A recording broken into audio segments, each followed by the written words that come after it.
أعوذ بالله من الشيطان الرجيم بسم الله الرحمن الرحيم اللهم صل على محمد وعلى آل محمد كما صليت على إبراهيم وعلى آل إبراهيم إنك حميد مجيد اللهم بارك على محمد وعلى آل محمد كما باركت على إبراهيم وعلى آل إبراهيم إنك حميد مجيد السلام علیکم ورحمۃ اللہ وبرکاتہ۔ پیارے دوستوں، آج سیرت رسول کریم صلی اللہ علیہ وآلہ وسلم کا لیکچر نمبر 4 لے کر آپ کی خدمت میں حاضر ہیں۔ آج ہم اس واقعے سے آگے بڑھیں گے جو حضرت ابو طالب نے جب رسول کریم صلی اللہ علیہ وآلہ وسلم کو شام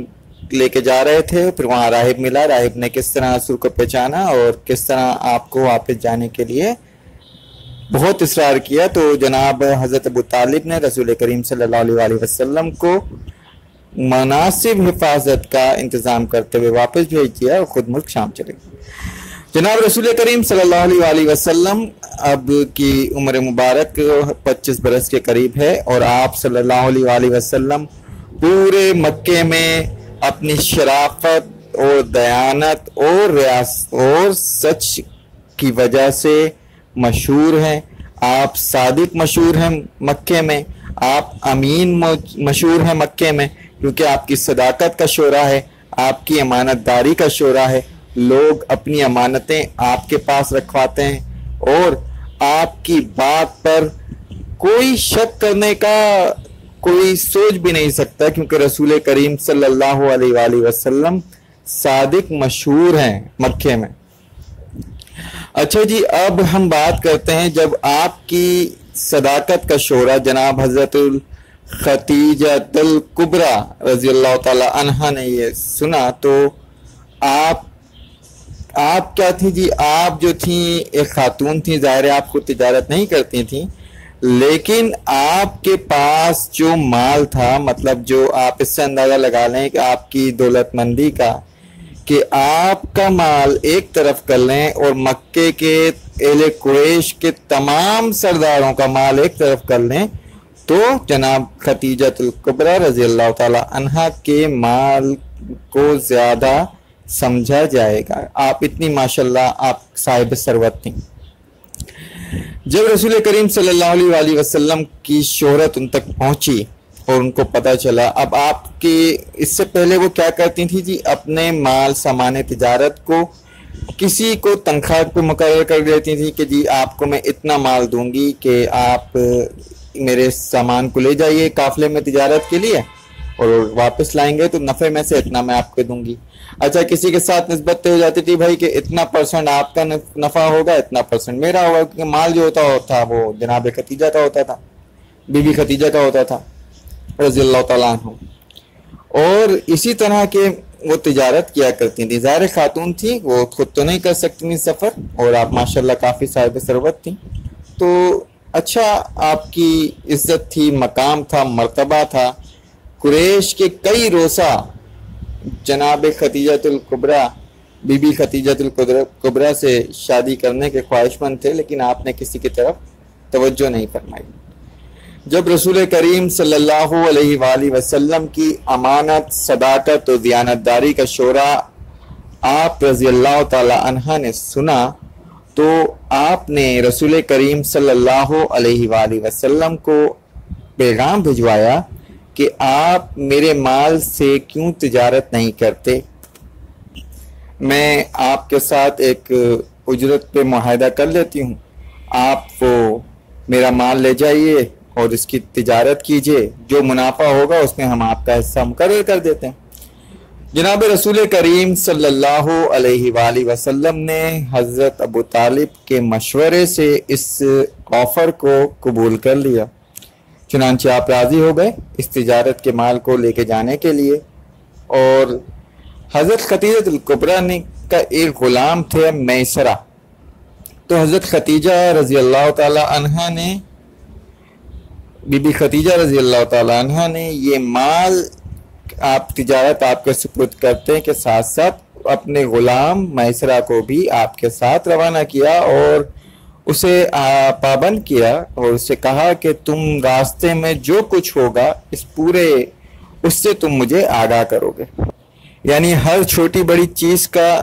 دھیان رکھنا، ہر بات کو سننا، غور کرنا اور مجھے حرف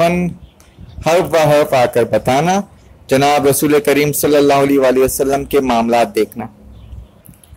اچھا، تو کچھ مال میسرہ کے حوالے بھی کیا گیا تھا. اب رسول کریم جب تجارت کے لیے گئے، رستے میں سفر پیش آیا تو رسول کریم صلی اللہ علیہ وآلہ وسلم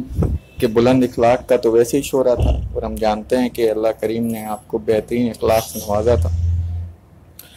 تو میسرہ جو تھا ظاہر غلام تھا. اب اس سے پہلے بھی اس نے سفر کیا تھا مختلف لوگوں کے ساتھ، جو حضرت خدیجہ، جناب خدیجہ، بی بی خدیجہ کا جو مال تجارت تھا اس کو لے کے جایا کرتے تھے اور بیچ کے آیا کرتے تھے، لیکن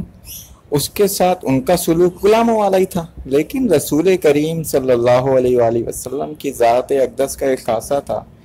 کہ آپ سب کو محبت دیتے تھے، عزت دیتے تھے.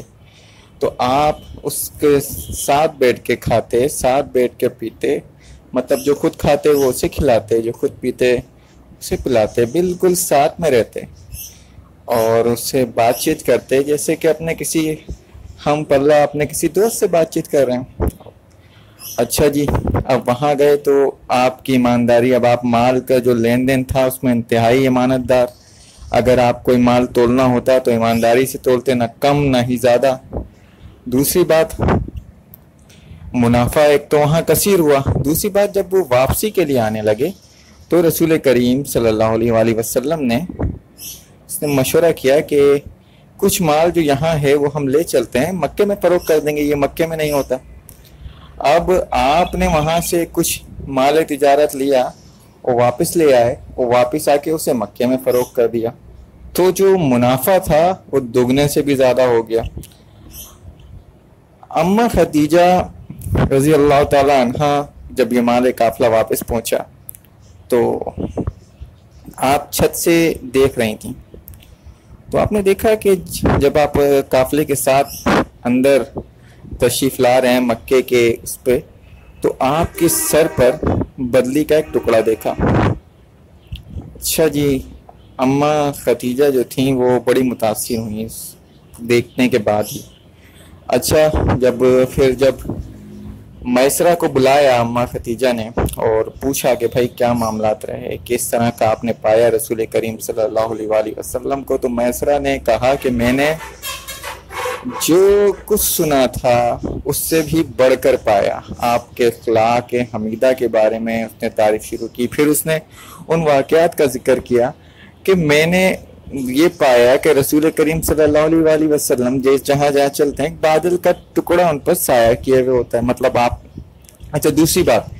آپ درخت کے اگر 20 لوگ بیٹھے ہیں، آپ ان کے ساتھ مل کے درخت کی طرف بیٹھ گئے تو درخت کا سایہ وہاں پہ گھنا ہو جاتا جہاں رسول کریم صلی اللہ علیہ وآلہ وسلم بیٹھتے. مطلب بیٹھے دھوپ کنارے، تھوڑی سی دھوپ ہے، تھوڑا سا سایہ ہے، تو وہاں پہ سایہ پہنچ گیا فوراً. اور آپ کے اخلاق کے بارے میں، آپ کے کردار کے بارے میں اس نے بتایا کہ میں نے ایسا کوئی شخص نہیں دیکھا مکے کا جس کے ساتھ میرا سفر ہوا ہو جو رسول کریم صلی اللہ علیہ وآلہ وسلم کے ہم پایا بھی ہو، ہم پلہ ہو.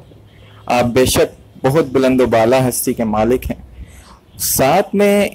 اب حضرت جو جناب خدیجہ الکبریٰ، اما خدیجہ جو تھیں، انہوں نے یہ بھی دیکھا کہ یہ پہلا ان کا قافلہ ہے تجارت کا،